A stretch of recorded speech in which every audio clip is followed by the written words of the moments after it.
Welcome to week 5.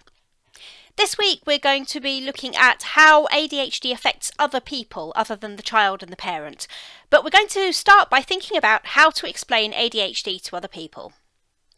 Have you ever mentioned ADHD to somebody and seen a blank look come across their face, or worse, be told that it's not real, it doesn't exist, it's just an excuse for bad parenting? Some people try to avoid talking about what ADHD is, but I'm on a mission to help the world understand. So in this video, we're going to take a look at how you can tell other people what ADHD is in a way that they'll understand. The secret really is to just tell it straight. Having ADHD isn't a crime, and you shouldn't feel embarrassed or ashamed about telling people that your child has it. If you can, tell people your child has ADHD before they meet them for the first time, because this will prepare them for any odd behaviour or outbursts, and it means you don't have to tell them in front of your child. Kids need to hear good things about them, not the downside, and your friend may well want to ask about the negative side of their condition. Be open about your child's ADHD and keep the explanation simple.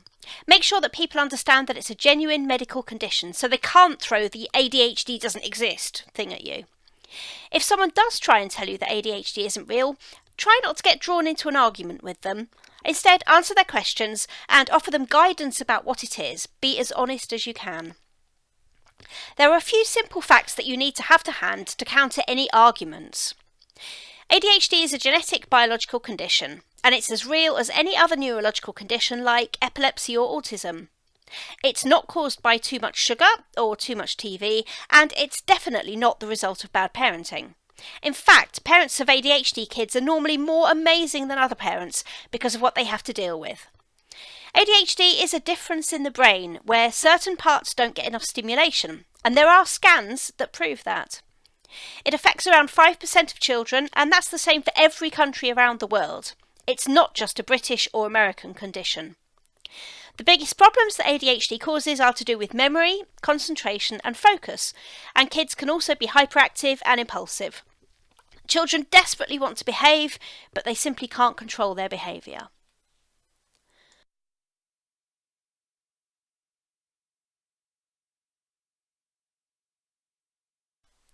The American ADHD expert Dr. Edward Hallowell says that we should use awesome analogies to explain what ADHD is all about.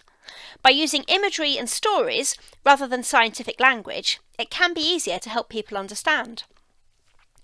Dr. Hallowell's own explanation of ADHD is this. ADHD is like having a Ferrari engine for a brain with bicycle brakes. Strengthen the brakes and you have a champion. People with ADHD are the inventors and the innovators, the movers and the doers, the dreamers who built America. Now that analogy might not work for you, so try to find your own way to describe it in ways that people will understand and that you feel comfortable with. Here are a few examples for you. Imagine trying to focus on something when you've had no sleep, no food, and there are 5 noises going on simultaneously. That is what it's like all the time for me in the classroom. When I get frustrated, it's like I'm on a train track heading for a tunnel. Most people have brakes or can change the points, but my ADHD means there are no brakes, there are no points, and I can't stop the train. That analogy was one that my own son said to me. I use it a lot when I'm explaining to people what ADHD meltdowns are like. The image of the runaway train just seems to help them get it. It's like trying to persuade a pack of kittens to all walk in the same direction.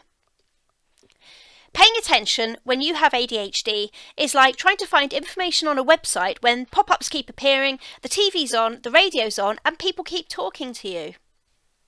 I found this fab cartoon that's another great way of explaining what ADHD is like. You've got a couple of thoughts in your mind, but then another one comes along, and you try to grab it, but you let go of the original ones. So then you've got hold of the new thought, but there are dozens of other thoughts all trying to get your attention. It's impossible to know what you should focus on. If none of those work for you, have a think about what story you could use to explain ADHD to other people.